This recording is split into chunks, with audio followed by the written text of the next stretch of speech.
응원 부탁드리도록 하겠습니다.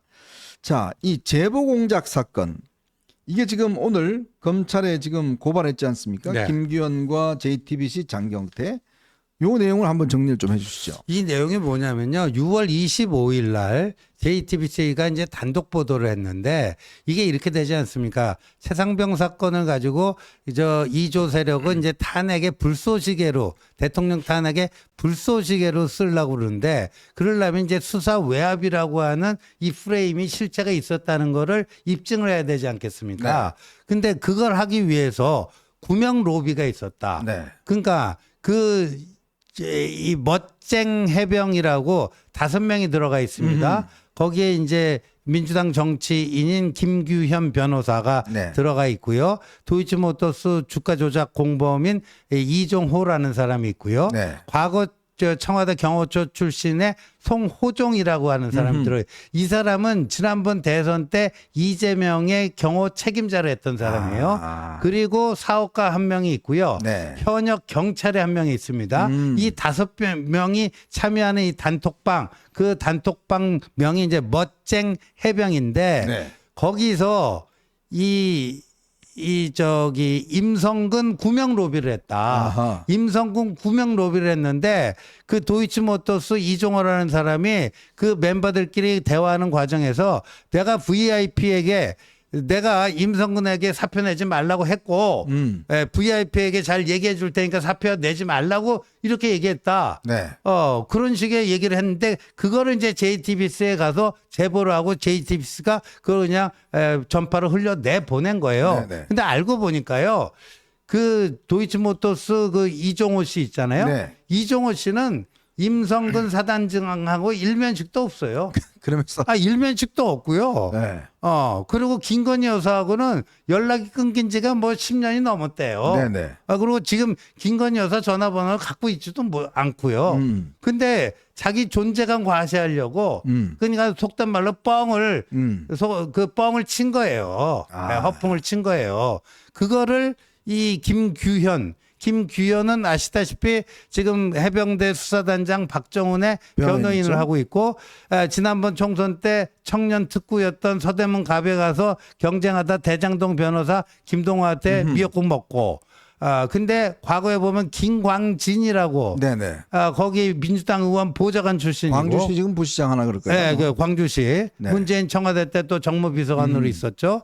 뭐 그런 거예요. 근데 이 사람이 이거를 JTBC에 가갖고 제보를 했는데 JTBC는 이게 제보자가 누구예요? 김규현. 김규현이 민주당 정치인이라는 걸 뻔히 알면서 그냥 뭐 마치 공익 제보자가 자기들한테 이걸 준 거 신냥 막 객관적인 무슨 신빙성이 있는 그런 녹취 있냐 이렇게 여러 차례에 걸쳐서 뭐 단독 보도를 합시고 한 거죠. 참 저는 이게 이해할 수가 없는 게 일단 이렇게 녹취 내용을 보면 이게 이제 지금 뭐 누굽니까 이종호라는 사람이 본인이 뭔가 나 거기 뭐 잘 알아 뭐 여사하고 지금 통해 뭐 하고 오늘 또 뭐 장경태가 폭로를 했더라고요. 뭐 여사한테 오빠라고 그런다 자기한테 뭐 전혀 지금 근거 없는 이야기인데 이제 그런 거를 과시하면서 자기를 좀 이렇게 세일을 한 거예요. 근데 그런 거에다가 또 이 장경태가 실질적으로 이제 이 김규현하고 다른 사람하고 통화하면서도 이게 김규현에서 조작되고 기획됐다는 사실을 다 토로합니다. 맞습니다. 이게 김규현이가 이게 다 뭐 해왔는데 다 기획하고 했는 건데 그러니까 결국은 김규현이 이번에 최상병 이 사건 자체가 지금 보면 이 본안 자체로 이게 뚫고 나기 어려우니까 여기에다 뭔가 플러스 알파 그렇죠. 즉 이 임성근 이거를 갖다가 플러스 넣고 또 김건희 여사를 또 끄집어 넣고 그렇죠. 그래서 이게 좀 부풀려야 이게 지금 사건이 뭐 그럴싸하잖아요. 그렇죠. 그러려고 이거를 지금 조작해서 지금 JTBC 제공하고 JTBC는 확인도 하지 않고 그냥 방송을 계속 내보내면서 지금 부풀려 이게 지금 이 사건의 핵심인 거죠. 네, 핵심인 겁니다. 그래서 그거를 이제 권성동 의원이 꾸준히 추적을 해와서요. 한 서너 차례에 걸쳐서 기자회견을 하고 이제 그 사건 실체를 이른바 이제 폭로를 하게 된 거죠. 그리고 동아일보가 엊그저께 이제 단독 보도를 내지 않았습니까? 7월 26일 날 그 민주당 재선 의원이 김규현하고 접촉을 했다. 공수처가 그 민주당 재선 의원과 그 단톡방 멤버 한 사람 간의 통화 녹취록을 확보를 했다. 네. 근데 이게 이제 장경태라는 것을 권성동 의원이 밝혔어요. 근데 장경태는 지금 뭐라고 변명하고 있냐면 김기현하고 접촉한 거에 대해서는 그거는 뭐 빼박이니까 그렇죠. 인정 안 할 수가 없죠. 근데 순서가 좀 바뀌었다. 나는 6월 25일 JTBC 보도가 나온 이후에 네. 이종호 씨로부터 제보를 받았고 이종호 씨 측으로부터 네. 그 제보가 진짜인지를 크로스 체크하기 위해서 김기현을 만났을 뿐이다 하고 발뺌을 하고 있는데 하여간 김기현하고 만난 건 사실이고 그다음에 장경태가 지금 상임위가 어디죠?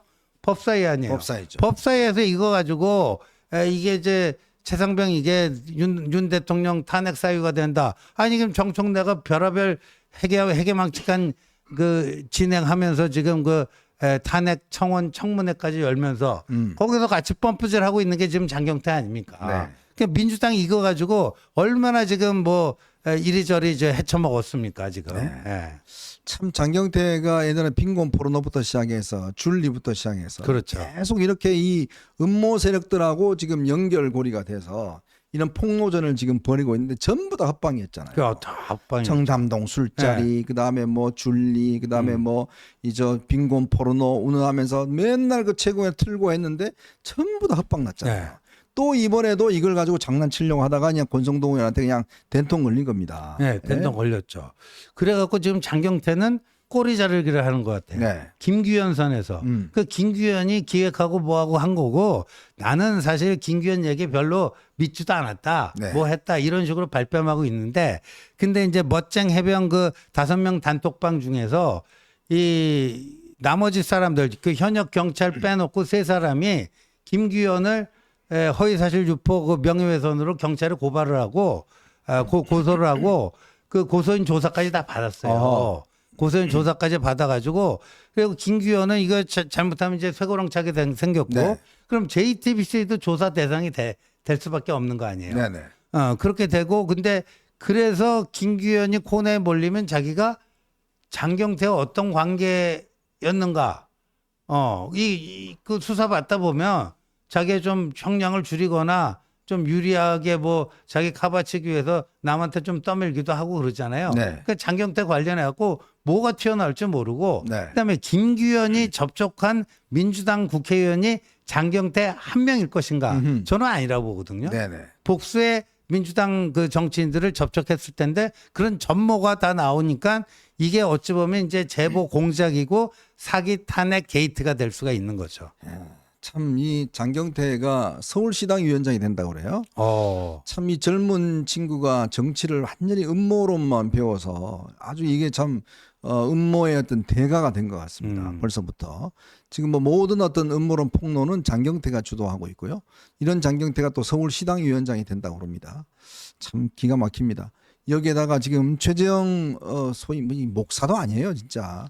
이 국회 청문회에 나와서 정말 또 이 거짓증을 했지 않습니까? 한동훈 위원장, 한동훈 대표하고 김건희 여사가 인사 문제를 상의했다.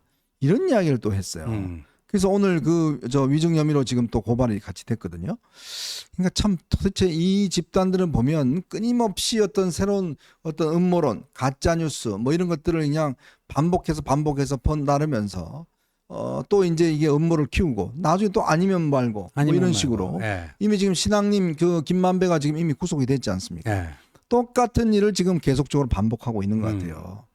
참 저는 기가 막히다는 생각이 많이 들고 특히 저는 좀 정말 아쉬운 게 있습니다. 왜 이런 최재형이라는 사람하고 왜 김건희 여사가 그렇게 카카오톡을 많이 한 것인지 참 이번에 저는 이 상임위에서 그런 이야기 나올 때마다 좀 낯이 솔직히 뜨겁습니다.